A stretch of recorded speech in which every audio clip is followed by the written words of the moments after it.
Welcome back to the Shrink Down. You've probably seen or heard about the recent passing of two well-known entertainers. Actor James Van Der Beek, who's best known for his portrayal as Dawson Leary in the teen drama Dawson's Creek. He died at 48 after a battle of cancer. And then also, even more recently, Eric Dane, best known for his role as Dr. McSteamy in the medical drama Grey's Anatomy. He was also on HBO's Euphoria, which I haven't watched, but it sounds like his role was really good in that as well. And he passed away at 53 following complications from ALS. So even if we didn't know them personally, their passing can stir strong emotions in us, making us think about our own lives, recall our favorite shows, times in our lives, or even feel connected to them in some way. So today we're exploring those feelings. Why do we grieve people we don't actually know? What that says about connection and empathy, and why those emotions are meaningful. So before we get into today's discussion, let's do our 4-minute faves. Who wants to start? I can go. Okay. My 4-minute fave, I actually did something new this week. I watched a new show. And that, as for anybody that knows me, it takes me a while to get through some new things. So this was like a really good one. I started Love Story, the JFK Jr., Carolyn Bessette. I think it's actually Love Story is like a thing that Ryan Murphy does. And so this one is, I don't know if this is the first one, but it's just like he does American Horror Story. So they have it like Love Story : right? Carolyn Bessette and JFK Jr. So my assumption is he's going to do more. Leaving it open if for this other goes couples. well. Yeah. Potentially. It's on FX and Hulu. And as you can imagine, it goes through the love story of JFK Jr. and Carolyn Bessette. And for anybody that loves like that, any of the Kennedy history, the royals, like all of those kinds of Camelot, historical family drama, right? So this is probably the most recent one that you're going to get with the Kennedys. And so it starts, actually it starts on the day that they died, but then it goes back through their relationship. It's just like the opening scene is when they that day, and so it's like in the 90s, set in the 90s, right? And so it's really, so far so good. There's 3 episodes so far. I'm sure there'll be a 4th one by the time this episode airs, but it's really good. It's fun. If you like any of that kind of lore, and it's not, there's little like Calvin Klein, Annette Bening, like some of that kind of stuff. I was reading that it's a very Google show, which like the idea of being like you have your phone with you and you're Googling things and I like already found myself doing that. I was like, oh, Annette Bening, like just like Googling their relationship with, Carolyn Bessette. Okay. So it's one of those where you're going to have your phone handy so that you can kind of look at all the fact checks and things like that. So it's a fun one. I would briefly piggyback on that. There are people still alive, obviously, who are very involved with JFK Jr. and Carolyn Bessette. Like Daryl Hannah was his longtime girlfriend. Yep. Michael Bergen, who was the Calvin Klein underwear model, was Carolyn Bessette's ex. I read his book called The Other Man, which is really good and does dive into her likely cheating or possibly cheating on him. He has detailed dates and accounts. So I think it's really interesting for something like this show to come out and stir the pot again for people who were around at that time. I remember I worked at a driving range when their plane went down, and every day I would come to work and turn on the news on the little TV at work to see if they found the wreckage yet. Yes. Yeah. I think this is one of the first. Yeah. Oh, yeah. Because they weren't all that older from us. I mean, they were the generation above us, but it was 1999, I think. And so we were 18. Like this was like our first, like as adults, probably people that, you felt like actually kind of the topic today, right? Yeah, I was just about you to felt say like that. you had this connection, actually very interesting. You had this kind of connection to them. And from everything that we had heard from our parents about, they knew where they were when JFK died, right? Like all of that kind of stuff. This was, like you can put yourself right back into the early 90s when they met and all of those kinds of things, and remember some of the headlines of him failing his law school exam, like some of that kind of thing. And to Terry's point, yes, there's interviews coming out this week of people that were, they do say right at the beginning, based on true events. And, some scenes are fictionalized for drama. Like, so they say that, or are heightened for drama, something like that. But everything is like all of these events, all these people that were in their lives, many are still around, and so it's a want fun them to come one forward. if you like that kind of lore. Yeah, I want these people to come forward and share more, but they won't. Well, we read that one, Terry. We read that one book, "Come to the Edge," which was a friend, girlfriend of JFK Jr.'s, who had been like a childhood college girlfriend or something. Yeah. And that one was interesting. I always think about that one. Well, and his cousin's in it, who was Carol Radziwill's husband that died, right? Like, so if you're a housewives person, Carol Radziwill, her husband is JFK Jr.'s cousin, or was, and he passed away. So he's in it. So there's a lot of people that still. JFK Jr. was so handsome. He was very handsome. Really and the actors that play her, so Caroline and JFK Jr. are gorgeous people. So it's just it's aesthetically a pleasing show as well. If you just want to like look at pretty people. Well, some of the footage, they like looks like it's like the news footage. And I was like, oh, they're actually using footage. And then I'm like, oh no, that's the actors. Like that's how closely they have it matched. Uncanny. Yeah. And it's nice that they used unknowns for the two of them, because it's not as like Naomi Watts is Jackie, and that's a little distracting at first, because like it's Naomi Watts, right? So like there's a little of that, but it's a fun one. Wilhelmina, what about you? Well, I went and joined the masses this weekend at the theaters to see Wuthering Heights. Oh gosh, was this Valentine's Day weekend? It was Valentine's Day. Yeah. Ooh, wow. Yeah. We took the boys to see Goat on Valentine's Day. Saw that yesterday. Yeah. But most of the people were there for what you're going to say. Well, what's really funny is actually Owen and I on Valentine's went to see that horror movie Send Help, and we got to the theater. Romantic. Yes, I know. We got to the theater and someone was in our seats, and I was like, oh, I think you're in our seats. And the previews had already started, and it was like, I don't know, Scream, the new Scream movie is like showing. And this guy's like, no, this is my seats. And he pulls out his phone, and he's in the wrong theater. He's supposed to be at Goat. And like all of a sudden he looks up at the screen, sees the horror movies, and he's like, yep, gotta go. And he like picks up his kids, 3 kids. Yeah. And like goes out. I'm like, oh, you would have figured that would have been upsetting. Yes. They even had like the restricted previews, like the red previews. Oh, jeez. Yeah. So I'm like, I think he probably would have figured out even if we hadn't shown up to take our seat. Yeah. You're like, what's happening right now? But the next day, I went with a girlfriend to see Wuthering Heights, and it was amazing. I know there's been mixed reviews of it. I tend to be biased because one, I think most of the reviewers, I've said this forever, are men. And so movies that are directed towards men, Star Wars movies, Marvel movies, all of those get like a bump up in reviews. And if it's a romance, there's always a drop down. So I take all of that with like a little bit of, I'm a little leery when I see kind of negative reviews about romances and such. But this is, the second thing is critics of the book are like, well, this isn't a true adaptation of Wuthering Heights. The director, writer. Be boring, first of all, right? I don't think most people actually remember Wuthering Heights because read it, but I don't remember it. It is toxic. It is. Yeah. It's people being horrible to each other. It's revenge. It's generational trauma. There's no happy endings. Like it is. It is not like this like love story. You don't want it to be Yes. So Emerald Fennell has said this is my adaptation of the first half of Wuthering Heights. Okay. So she really just plucked the yearning and the romance and the childhood friendship of Catherine and Heathcliff that, of course, evolves into their romance.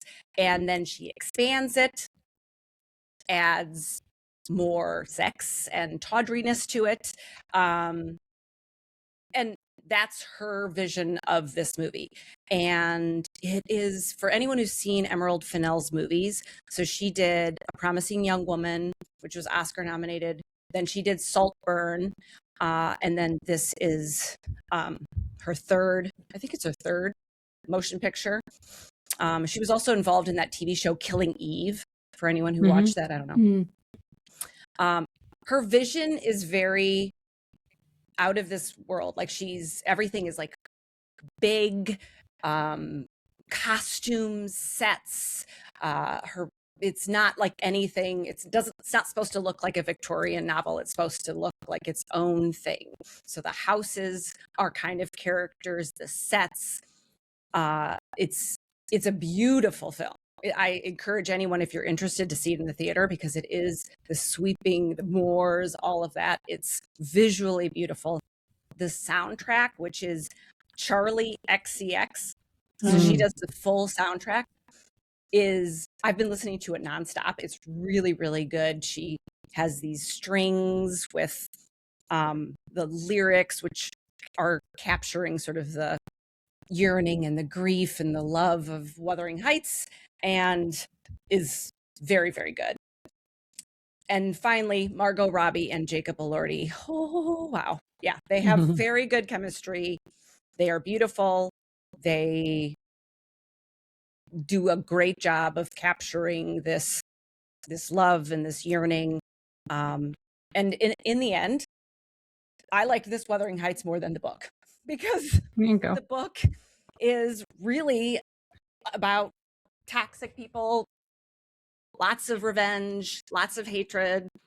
It's not the romantic novel people think it is when they say, like, oh, I love Wuthering Heights and they're Catherine and Heathcliff. That's not actually what Wuthering Heights is, but that is what this movie is. So if you want that version, go out and see it. It's very good. So you mentioned that it's based off the first half. So is there actually like an ending to it, or is there going to be a part 2? There's an okay. Curious. No, because I think this is her imagining of it, and if you don't want the second half is filled with lots of. That's a lot where the revenge comes in and all of that. Okay. So there doesn't need to be a second half. This is a full and complete. It feels more like a Shakespearean, sort of one of Shakespeare's tragedies is what it feels like. It's sort of this like romance, and then you get miscommunications, which lead to actions, the things that are not said, which lead to people doing things. They're like, wait, if I'd known, like back and forth. So yeah, very good. Terry, what about you?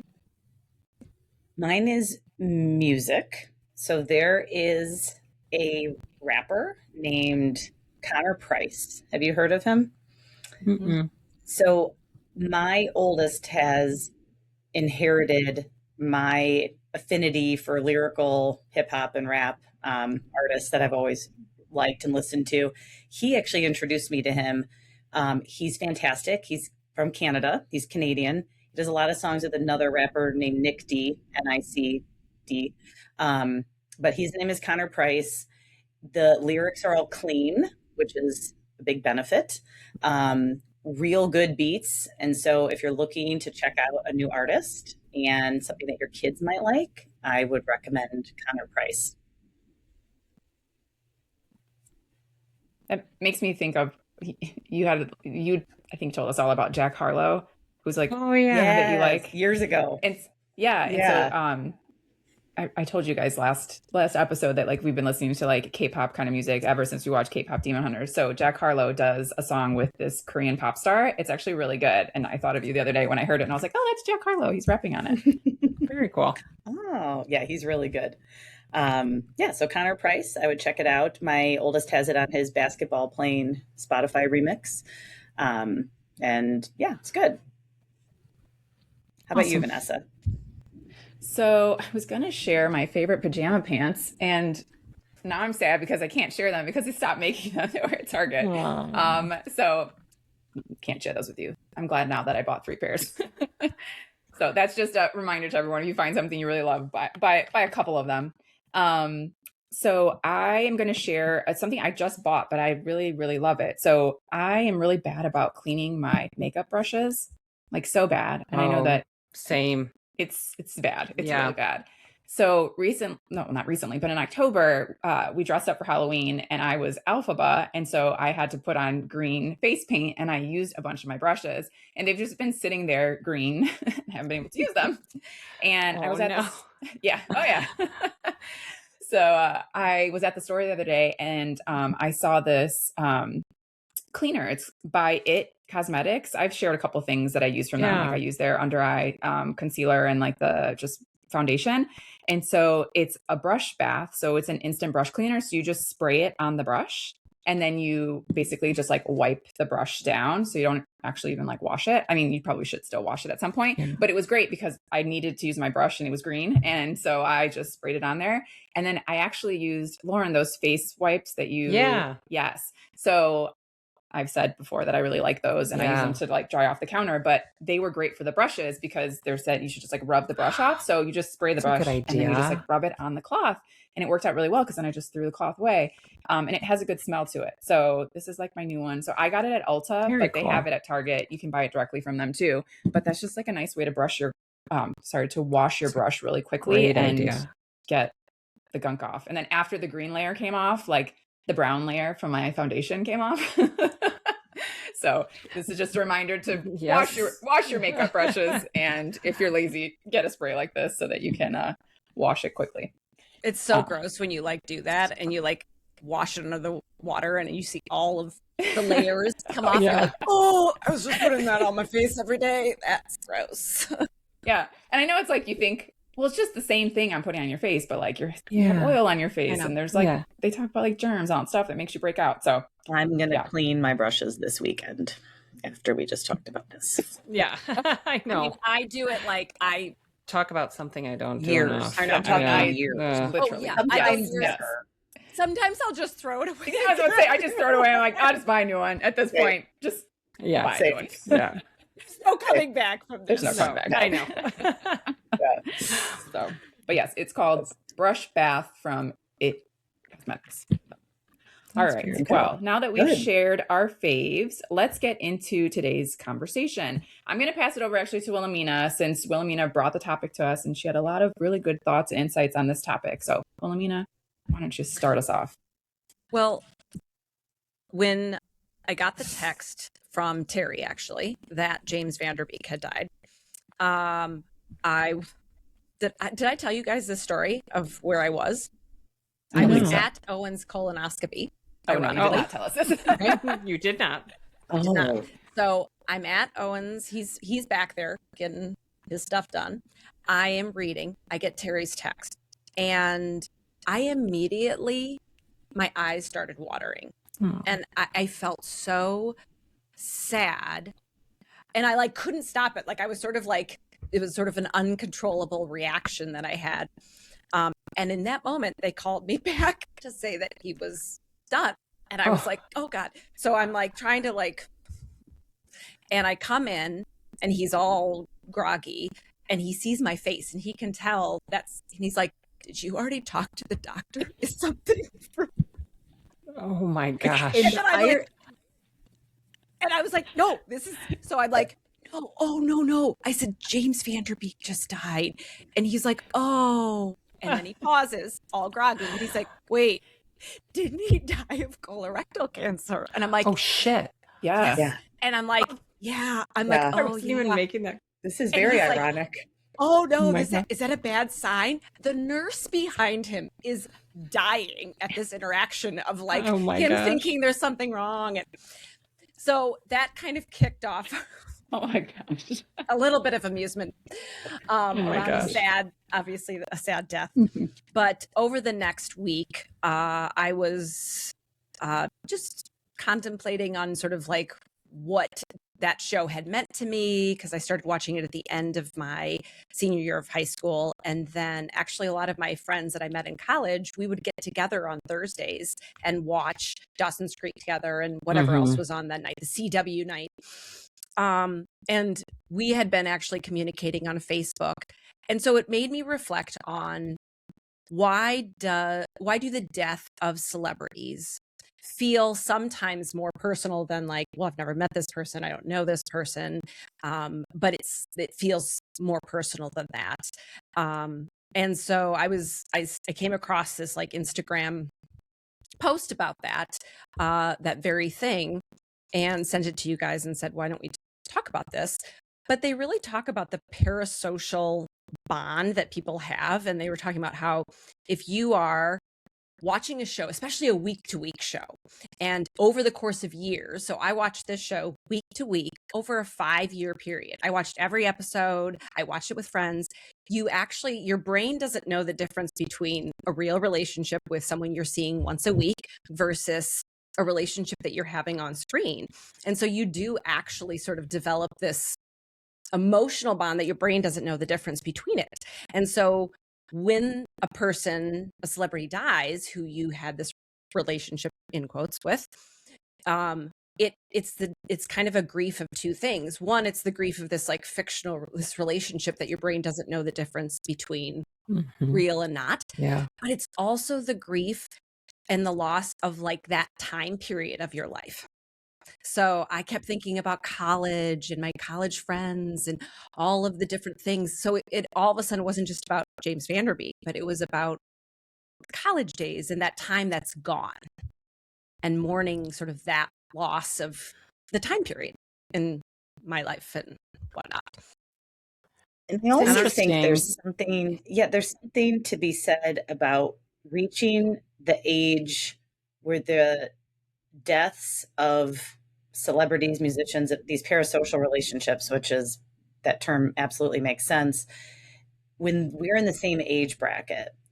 And you look at people like James Van Der Beek and you think, oh, I think he had 6 kids, which is a lot. Yeah. And the little ones are little. And you're just thinking, oh my gosh, that could be a friend, that could be a neighbor, that could be one of my kids. Yeah, it could be me, it could be my husband, could be my best friend, it could be, I really think death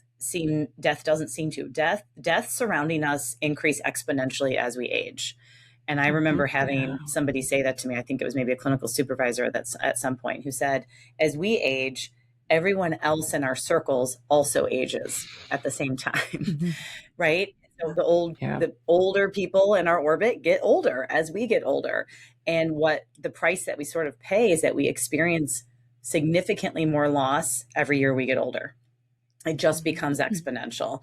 And I think that it makes us think about our own mortality and what that is like, because I mean, how ironic is that you're at your husband's colonoscopy, right? What you're supposed to get when you're in your 40s, right? They're like, go get one. 45.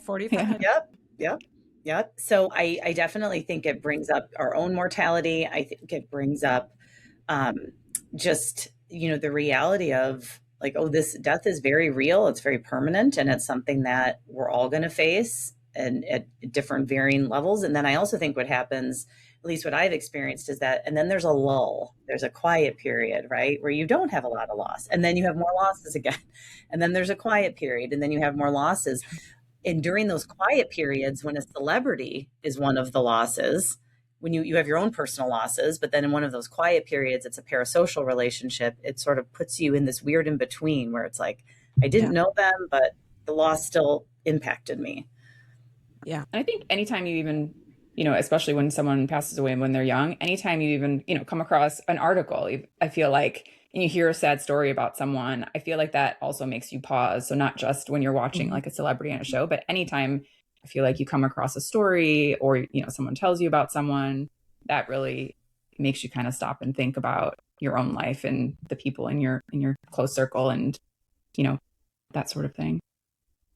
Yeah, you can relate to it in a way that I think what Terry's, it's like combining these concepts, right?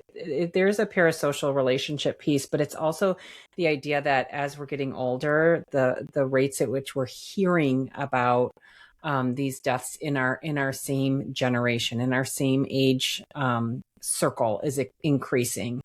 And then you can also relate to like what age and stage they're going through. And so even if it's not a celebrity, it's, you hear of a friend that passed, or, we had a parent at our school that passed this year that's the exact same age as me. And it's like the idea of like, our kids are all the same age.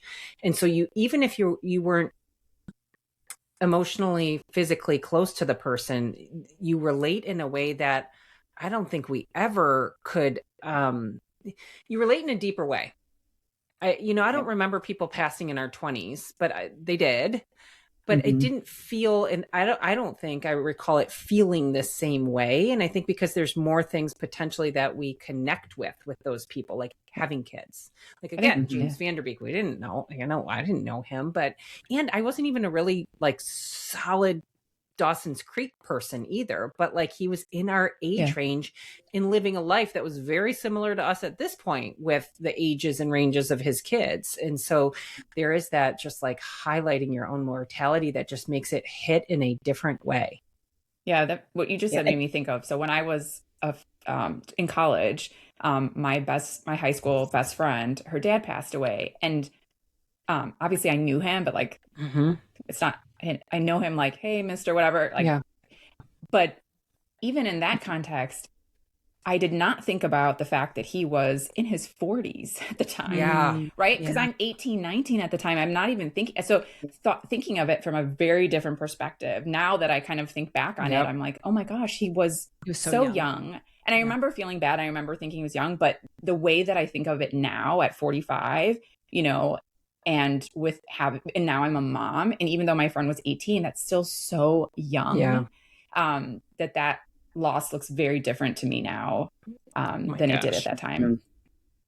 Oh, sure. My goodness. Well, I was 100%. Thinking about as a topic, when we experience these parasocial losses, what do we do, right? Like, what do we do with these feelings? Do we text our friends? Do we reminisce and watch the show again and revisit that? Do we try to shove it away and move on because facing our own mortality feels too heavy and deep and I don't have time for that, so I'll think about it later? What do we compartmentalize? Do we do a hybrid of all of the above? I was thinking about when Luke Perry died from 90210, who played Dylan, who like Dylan and Brenda, like I could just, I could do 5 episodes on them. And Shannon Doherty too. Yeah, she did. So she's gone too. And young too. Yeah. And young. So that's 2. Because I always remember thinking maybe, and it won't be as good, obviously, but maybe they would do a reunion show or episode. And then once those actors and actresses pass away, that's it. You can't. And when Luke Perry died, I did go back and watch the first season of 90210. And I was like, damn, what a good show.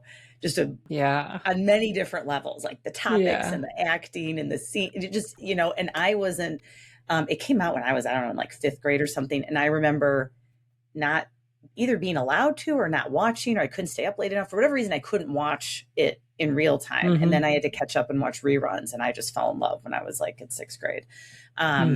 So I think of that, like that was helpful for me in going back and watching that. But, I think that's part of it is going back and kind of reliving what that show meant to you, what he meant to you, or whoever it is you're watching, right? Maddie wants to watch Dawson's Creek, so we decided that at some point we'll watch that. And that was actually before James Vanderbeek died, so I didn't go back to watch it, but Owen and I watched Varsity Blues this weekend. Do you guys remember that movie? Yeah, of course. Yes. And we're shocked that 3 of the people in that movie are gone. Paul Walker, James Vanderbeek, and then the guy that plays like Billy Bob or whatever, who's he was the bigger man. Yeah. He died. And I was like, oh my God, we are watching a movie that solidly has a lot of people our age, and the 3 main people are gone. Yeah. Like when Paul Walker walked out of the house, because I kind of had forgotten he was in it, it almost took my breath away, because I was like, oh my gosh, how this is so sad. Yeah. And so I think that I definitely I've always gotten you guys know this, I've always loved movies, I've always loved TV shows. I get so emotionally invested and dive full in. And so whenever there's a death of one of those characters, the people and the characters, I kind of go back and take that moment to sort of mourn that version of me who watched that show. I usually do somehow end up reaching out to the people who I watched it with or connected with. And I just take that time. I do try to watch something they were in just to give it sort of like I guess a place of honor, and to go through the process, like to just give it some grief, give it some mourning, because otherwise it's like you just sort of keep going on in life, right? And you just don't even think about it, versus like taking that time to pause, taking that time to reflect on your mortality, taking that time to remember. I think it's important. Yeah. Well, and I think, I mean, you're definitely not the only one, because there's all of that. There's all those statistics that show that when somebody passes away that was famous and in something that people loved, the viewings of that movie or show always increase quite a bit, significantly following the death of that person. So it's a nice way of honoring that period, like you said. Well, you brought up when you brought up the topic, you said that I think it was, I can't remember if you said it was a friend of yours or not, but the passing of James Vanderbeek made her think of the passing of her own close friend. And that is, I think, another aspect of this, is that it makes you also think about your own personal losses if you've experienced that. And like, I know for me, anytime I hear someone young, it automatically makes me think about my stepmom who passed away like really young. And so I think that that's just like another level to why people feel that way, is that it can definitely trigger like your own personal losses. And the same way that you would care for yourself in losing that person, if you're feeling that again, I think those are the same things that you would do in that moment, is, make sure that you're engaging in like self-care, whatever that looks like to you, whether it's therapy, counseling, talking to somebody, or doing your own kind of self-care, the things that that bring you joy and make you feel good. Those are good things to kind of do in those moments when you're feeling that way. Yeah. Well, I one of my patients had talked about the death of a childhood, high school, and friend, and they were kind of synced up with the timing of it. So in the same week, James Vanderbeek and this person died, and she was saying like, "Wow, this feels so." They felt sort of very like similar, because it was like the same, basically in the same area of the brain, really, in terms of those memories and that time. And being able, like, weaving that of like feeling the loss of the one, feeling the loss of the other, and then be like, but this person was a celebrity and this person was a friend. Why are they feeling even a little bit similar? And I was just like, it's just the time of your life that's what's similar, and who you were. And I think that there's aspects of loss where some of it is what they're leaving behind, right? Like what James Vanderbeek has kids, and what he'll miss out and what they'll miss out, and like what you're leaving behind. And then I think there's losses when people are young for what they didn't get to experience, and to get people. So my husband, one of his close friends, this was like 10 plus years ago, died suddenly in an accident. And he was 31. And for that, some of his brothers already had been married. I think one had one kid who was like 2. But as time has gone on, when our friend group reminisces about him or talks about him, and they've actually been really good about honoring the date he passed and going to the cemetery. And one of our friends had a party, which would have been his 40th birthday, and everyone got together. But now it's reached a stage of life where it's like what he didn't get to have, and what would his life have looked like if he had lived past 31. And that, who knows what he would have been up to? Would he have been in the mix with all of us, having kids and, whatever? Would he still been doing his own thing? Because it's just hard. So much changes between 31 and 45. And, who knows where life would have taken him. So I think there's a couple aspects to it too. It's like what you leave behind, and then what remains ahead that you don't get to experience. And letting yourself think about those things, even if it feels uncomfortable and hard, because I think that's a way to honor the person, and to give some thought to it as the years go by. Yeah, they always say, Patrick Dempsey wrote a post about Eric Dane, actually the morning that we're recording this. I just saw it. And he said what I think a lot of people say is like, go hug your loved ones and be grateful and all those things. And it's like, all of that is so true, but it also puts a lot of pressure on you to, like in a weird way, it feels like a lot of pressure, to Terry's point of like, it can be hard to think about like, wow, those people missed out on these things. I should really love and appreciate these things. And it's all true, but it also, it feels a little anxiety provoking in a way. To actually acknowledge that. I mean, it's good too, of course. It's a good point, because it's like, well, am I being mindful enough? Am I being thankful enough? Am I appreciating my life and my kids and everything? Because it could be gone in a second. And James Vanderbeek would give anything to have one more hug his kids one more time. And I'm screaming at them to get out the door to school. And right? Pick up your socks. Yeah, it's this weird dichotomy where it's have gratitude and be appreciative, but you also have to just live your day-to-day life. And I do think there's a bit of pressure and there's some tension there, where how you figure out, where you are each day, and the balance. You have to live on a daily basis. Yeah. Another thing that I think, like, this isn't necessarily with the death, but I remember, Terry, when you first said, like, okay, have you guys seen Eric Dane recently? This was before, this was 6 months ago. And I had not actually, because I didn't watch Euphoria, which he was in. Although now I will, because Jacob Elordi is in it. Euphoria is fantastic. That is a show that I never lost interest in. Okay. Euphoria. I mean, the guy that's this lead of Wuthering Heights. I know. Yeah. He's also in Frankenstein. He's he's good in that. He's really good in it. But like McSteamy, I mean, he was so hot. He was married to Rebecca Gayheart. And then I remember seeing photos of him and like seeing it was so like, here's this man who at the top of his game was at, in this show and super hot, super whatever. And now he's aging like the rest of us. Obviously he had MS, but like, it really makes, we've talked about how like the struggles of aging in our text threads and sort of like getting older and like having to like look at your face in the mirror change and like from the face you knew, right? And to like, it's hard. And at that, all of that, the aging process goes along with the mortality, right? And so it was strange to see Eric Dane in such a different way as I remembered him from Grey's Anatomy. And speaking of a memory, do you guys remember gathering together to watch Grey's Anatomy before match day? For our I think, Lauren, we went over to your place. Yeah, I thought and you got us. Yeah, I thought it was after we got matched. No, you got a champagne and orange juice. Yeah, I remember that. And I remember being like, I don't think I'm gonna match. I just I do. Now this is coming back to me. I remember you all coming over. Oh, that's funny that you remember and we watched Grey's. Yeah, that's funny. Okay. I don't remember us watching Grey's Anatomy, but I remember probably because I was so stressed. I know. Matched it because back then it was a very odd system. Oh my gosh.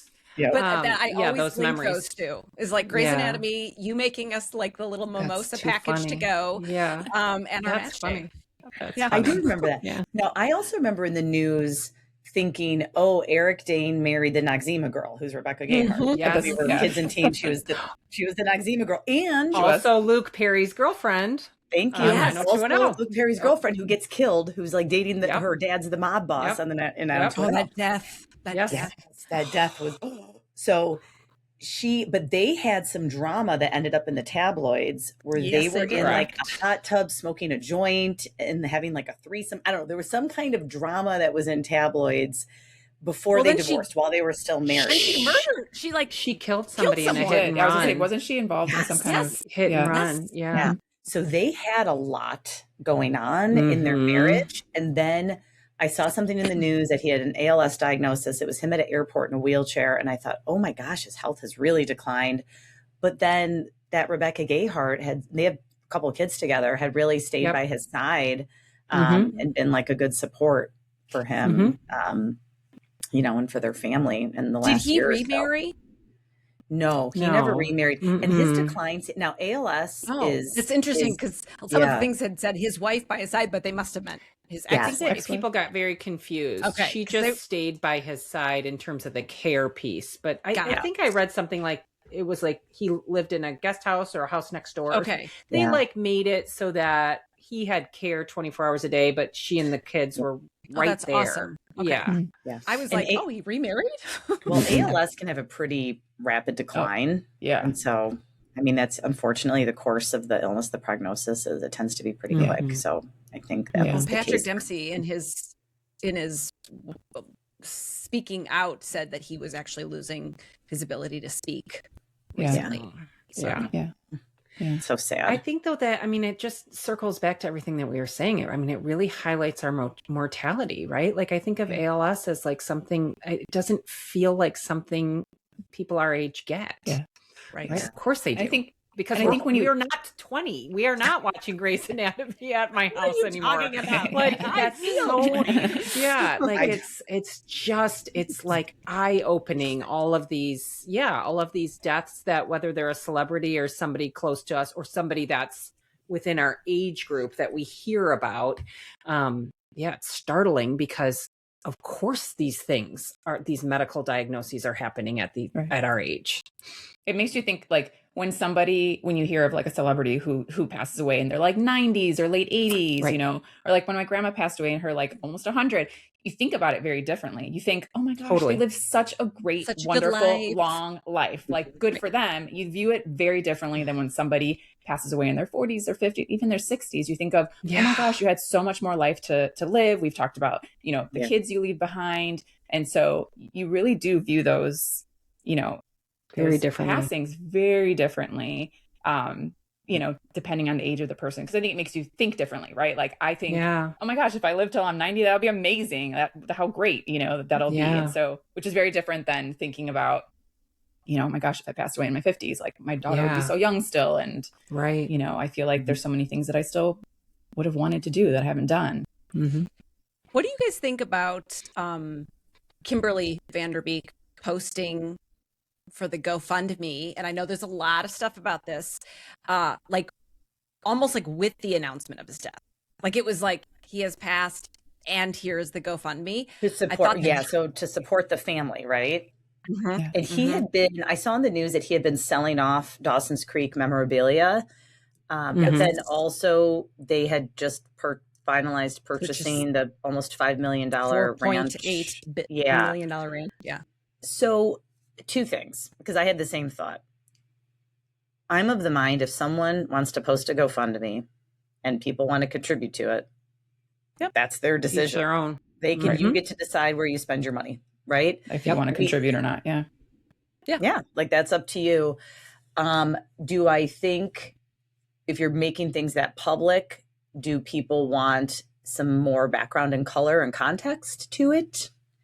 Maybe. I don't know. What do you guys think? I mean, the other thing that can happen in those situations, though, is that people are without permission sending a family like that things. They may have gotten a lot of, let me send you money, let me send you this thing, so there may be some legal advice that occurs that says, like, you know, you're much better off doing this all on the up and up, and it's out there for the public, and then to Vanessa or Vanessa's point, whoever said, like, and then you decide, like, you can ignore this, you don't have to, or it's all there and it's all public and it's all on the up and up. And so there's nothing where somebody can come out in a couple of years and say, well, you know, I sent that family a check and I never heard back, or, you know, like just like salacious stories that come of it. I wonder, I don't know. I have no idea. I wonder if there is some kind of legal or moral strategy to it.